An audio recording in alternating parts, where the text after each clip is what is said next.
Chào các bạn đã đến với kênh học nghề laptop của Nhất Vlog.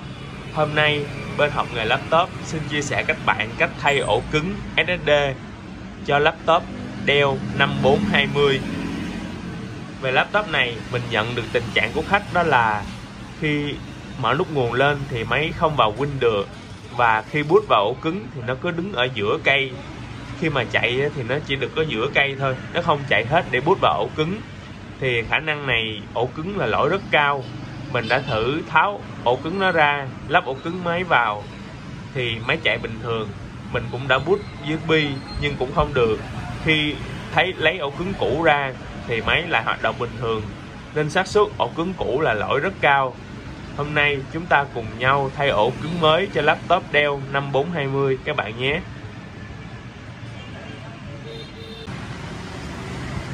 Để thay được ổ cứng cho HP 5420 này, chúng ta cần tháo cái mặt đáy này ra. Trước tiên các bạn nhớ cách ly cái nguồn pin.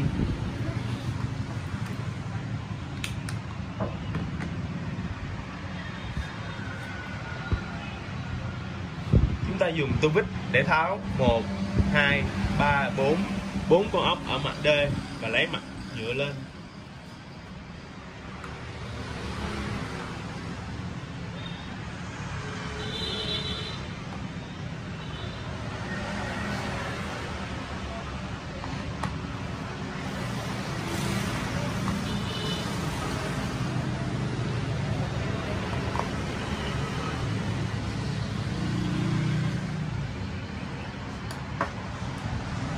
Mình đẩy cái mặt nhựa này xuống dưới, rồi mình nhấc ở từ dưới này mình nhấc lên.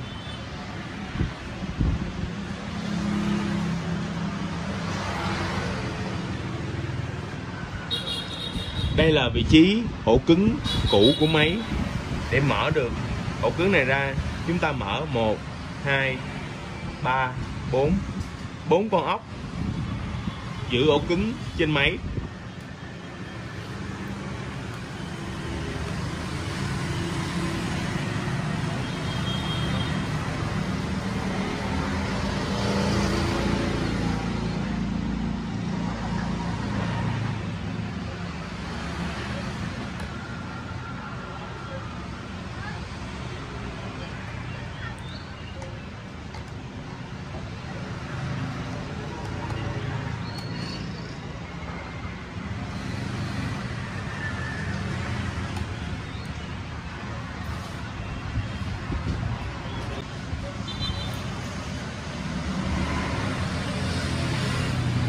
Để lấy được ổ cứng này ra, các bạn dùng một cái nạy để nảy cái ổ cứng này lên.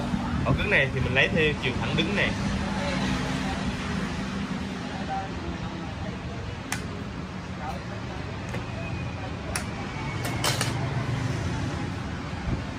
Đây là socket của ổ cứng, các bạn lấy ra. Đây là ổ cứng cơ, ổ cứng cơ cũ các bạn. Nó chạy nó rất là chậm. Vào Windows hay là mình lướt web thì nó rất là chậm. Thì nên chúng ta nên thay ổ cứng mới là ổ cứng SSD, nó sẽ nhanh hơn, tốc độ nhanh hơn rất nhiều. Mình mở 1, 2 con ốc để lấy cái nắp ổ cứng này ra.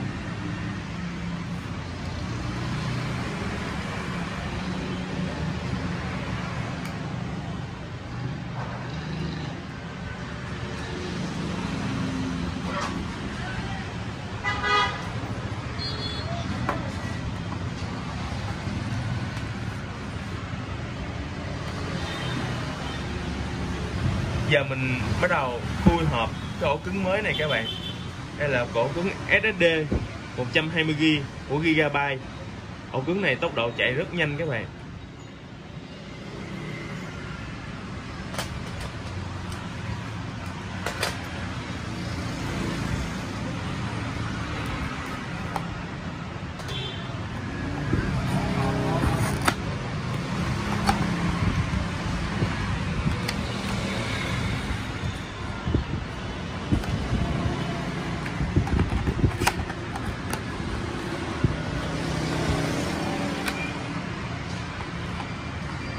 Gigabyte.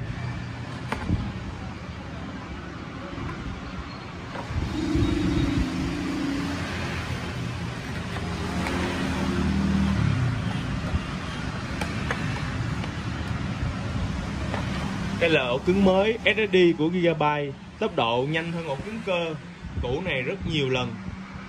Khi mình boot vào Windows hay mở các trang web thì nó sẽ giúp mình thoải mái hơn, nhanh nhẹn hơn.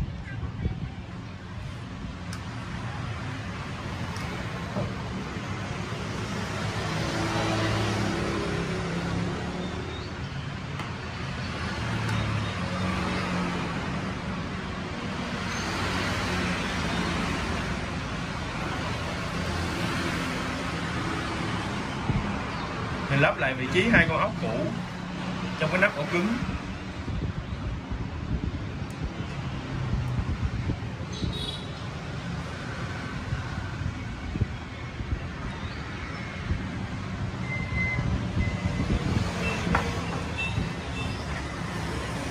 Đây là ổ cứng cũ của khách, và đây là ổ cứng mới. Ổ cứng cũ này tốc độ nó rất là chậm vì nó là ổ cứng cơ, nó buộc phải quay vòng. Trong này có cái đĩa nó quay. Còn ổ cứng này là ổ cứng SSD, trong này nó là chip nhớ, thì tốc độ nó sẽ rất là cao.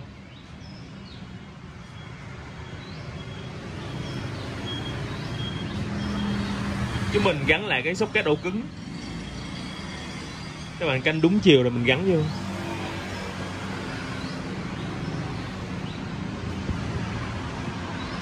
Rồi mình nhét lại vào main.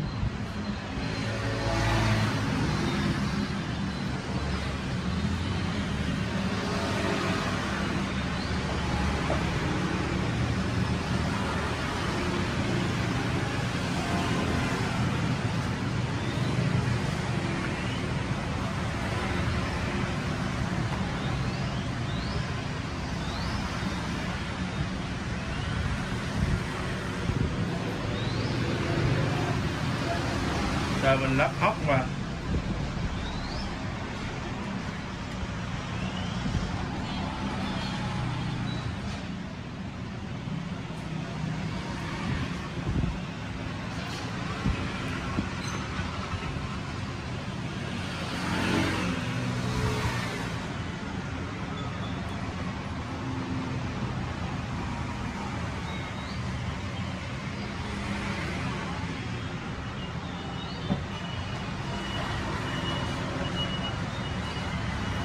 Sau đó mình lắp mặt D vào cho khách.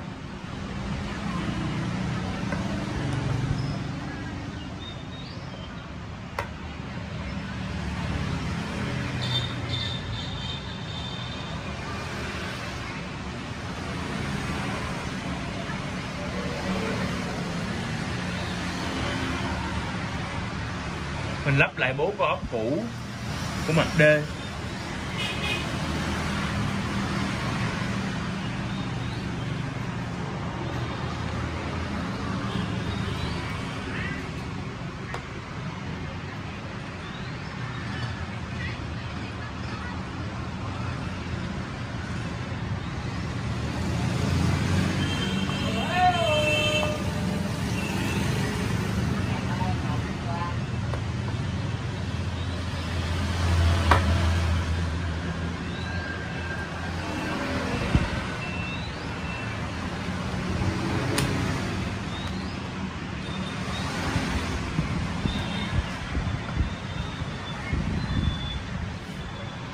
Giờ mình bắt đầu vào Windows Mini để bung gót cho máy. Vì máy này sử dụng Win 7 nên mình sẽ bung gót Win 7 cho máy. Chúng ta cần phải có một cái USB boot vào Windows Mini và phần mềm gót trong này.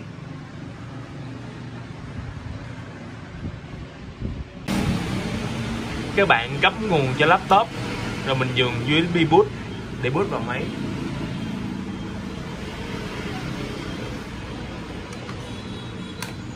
Mình mở nút nguồn máy. Đầu tiên thì mình vào F2 để mình load BIOS lại.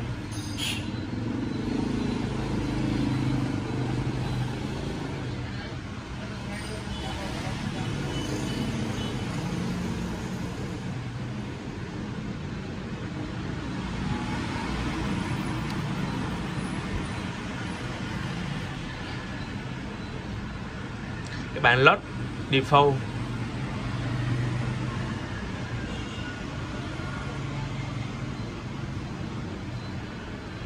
Ok, apply, exit.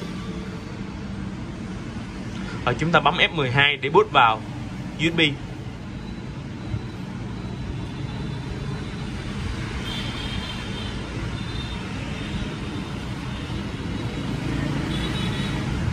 Mình chọn boot USB.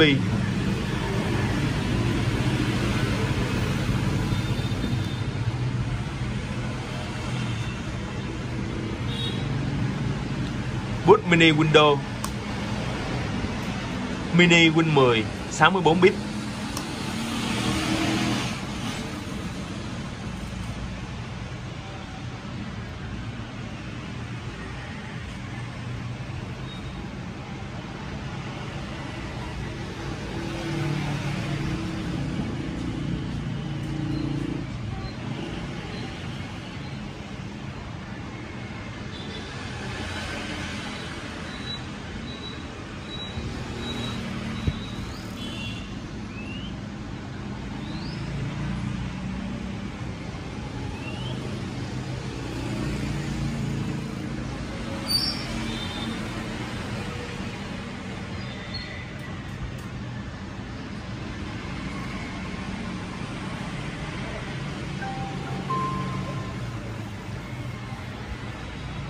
Theo ổ cứng mới mình thấy boot vào Win Mini rất nhanh.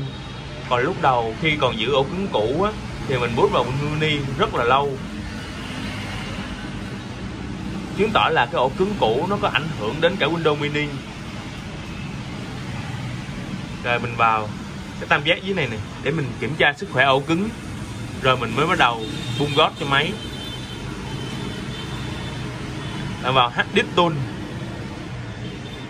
HD Tool Pro. Rồi các bạn qua cái mục Health, nghĩa là sức khỏe ổ cứng này, sức khỏe ok hết, sức khỏe của máy là ok hết luôn. Bạn qua mục Info là thông tin của máy, các bạn thấy ở đây nè,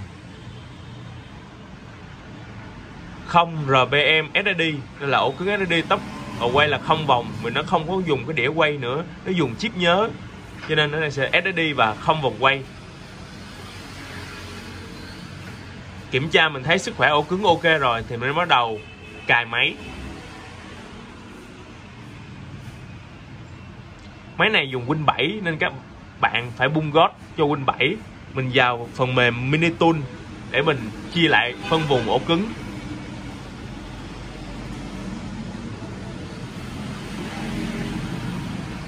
Ổ cứng ở phía giữa nè, mình bấm chuột phải, chọn Create, nghĩa là tạo ổ cứng. Đầu tiên mình sẽ tạo ra phân vùng chứa Windows. Mình ghi là Windows. Ở đây các bạn chọn Primary. Mình kéo giữa cây này lại để một nửa phân vùng là mình chứa Win, còn một nửa phân vùng là mình chứa data. Ok. Rồi qua cái ổ cứng còn trống bên này, các bạn chuột phải, Create. Lúc này mình sẽ ghi là data, là nơi chứa dữ liệu của khách. Primary này các bạn chuyển thành logical. Ok. Ổ chứa Win này các bạn còn phải set active cho nó.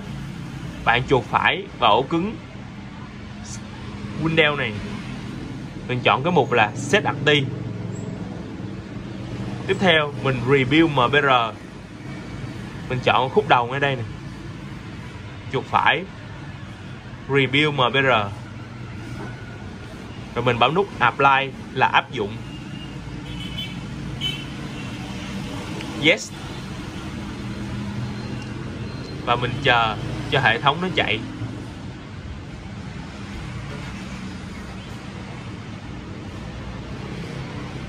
Ok. Giờ mình bắt đầu tiến hành mình bung gót Win 7 cho máy này.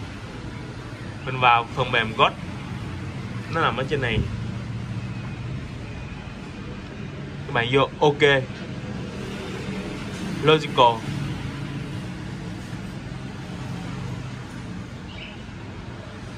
partition, from email. from email. Yes. Các bạn sổ cái mũi tên này xuống, rồi chọn đến cái USB boot của mình, nơi mà chứa cái file boot.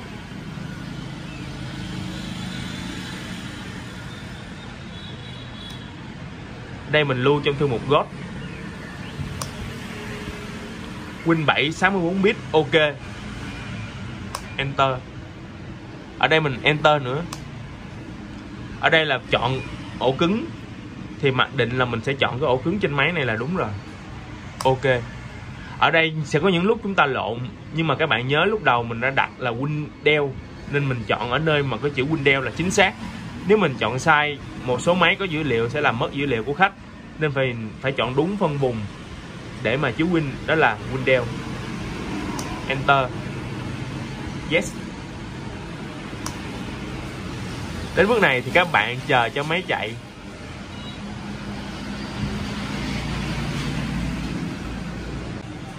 Ở đây việc chạy nhanh hay mau thì còn tùy thuộc vào tốc độ ổ cứng. Và ổ cứng mình đang thay cho khách đó là ổ cứng SSD, nên sẽ chạy rất nhanh so với ổ cứng cơ thông thường, và nhanh hơn rất nhiều so với ổ cứng cơ cũ của khách.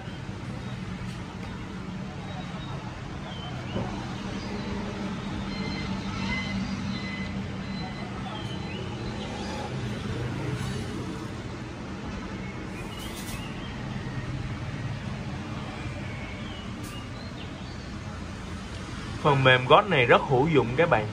Mình sử dụng cho những cái máy đời thấp mình dùng Win 7, còn máy đời cao dùng Win 10 thì mình lại dùng phần mềm khác.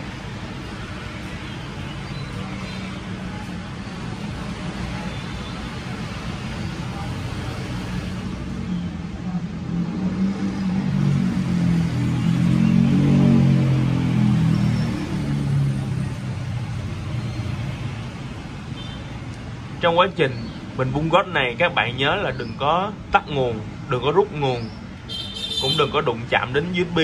Nó sẽ làm bị lỏng kết nối và làm cho quá trình cài bị hủy.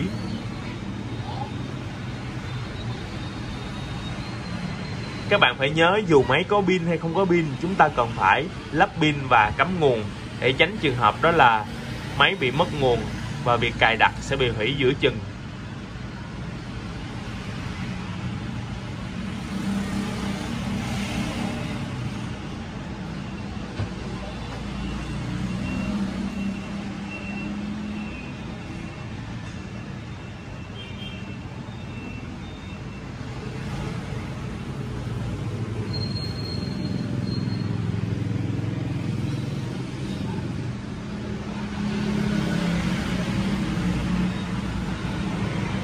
Sau một thời gian sử dụng cái ổ cứng SSD này thì mình cảm thấy rất hài lòng.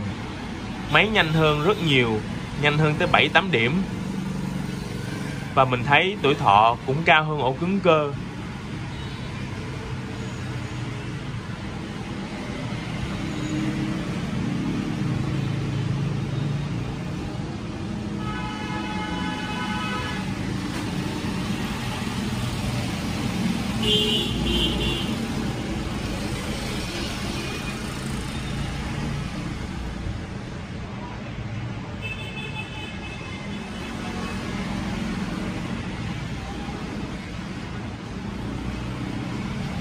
Mình cứ để cho máy chạy nha các bạn.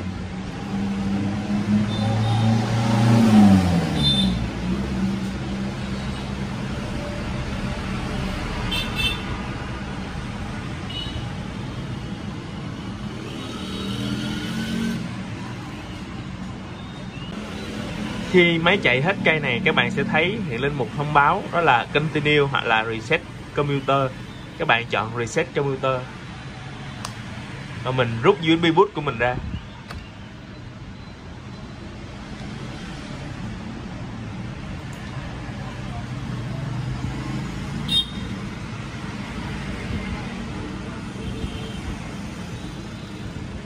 Mình kiểm tra ổ cứng máy đã nhận chưa. Đây, máy nhận ổ cứng 120GB.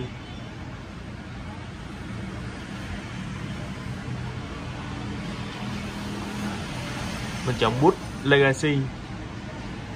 Mình bỏ hết mấy mục này đi, mình chỉ để internal HDD thôi.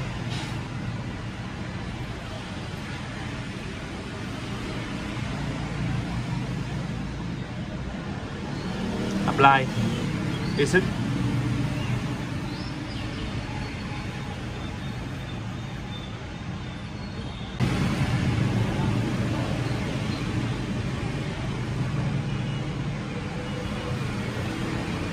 Mấy giờ là bắt đầu chạy vào Windows. Các bạn cứ để cho máy chạy.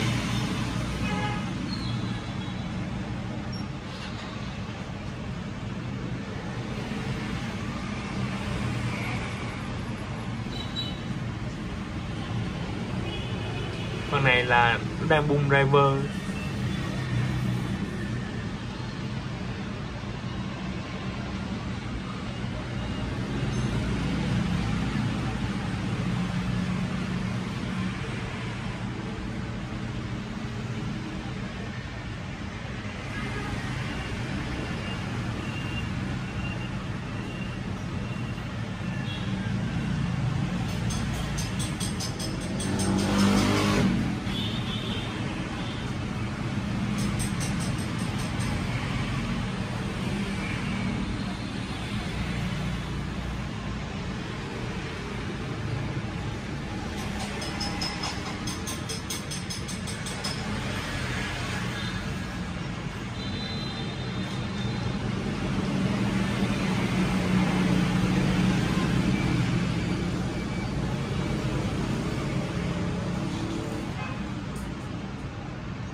Các bạn cứ để cho máy chạy.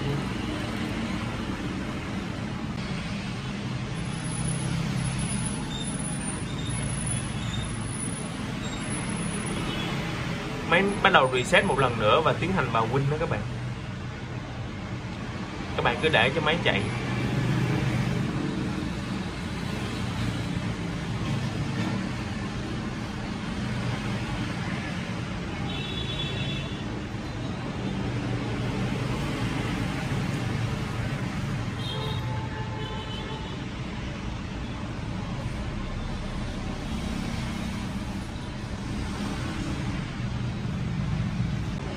Giờ máy bắt đầu vào Windows.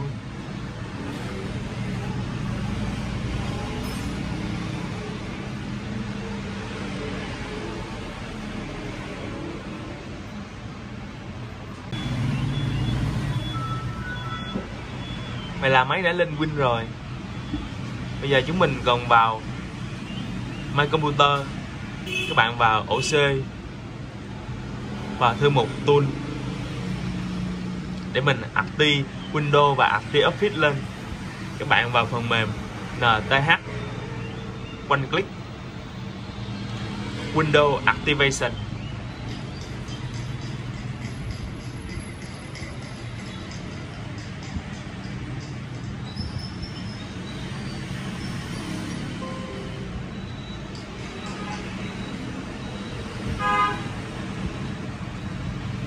Các bạn chờ một chút, sẽ hiện ra một là Product Activated Successfully, có nghĩa là sản phẩm active đã thành công.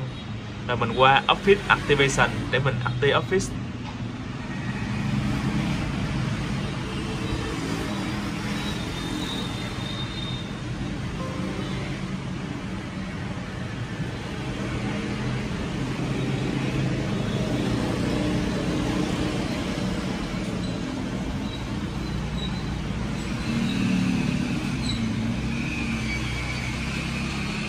Đây các bạn thấy 10 dòng chữ là Product Activation Successful, là việc active của mình đã thành công. Hiện giờ mình bắt đầu mình kiểm tra lại máy. Các bạn chuột phải vào My Computer, chọn Property, bạn kéo xuống mục dưới này, các bạn thấy chữ Windows is activated, là Windows nó đã được kích hoạt. Rồi bạn vào các phần mềm Office như là Word,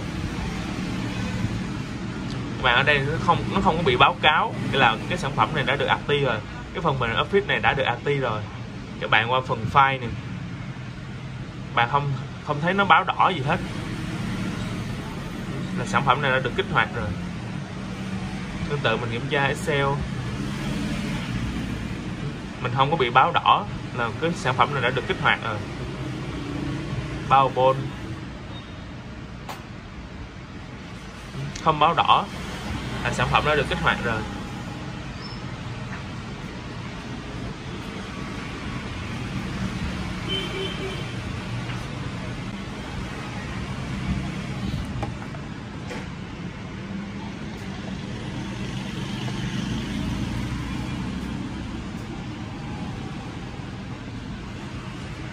Vậy là việc thay ổ cứng SSD cho laptop Dell 5420 mình đã làm xong.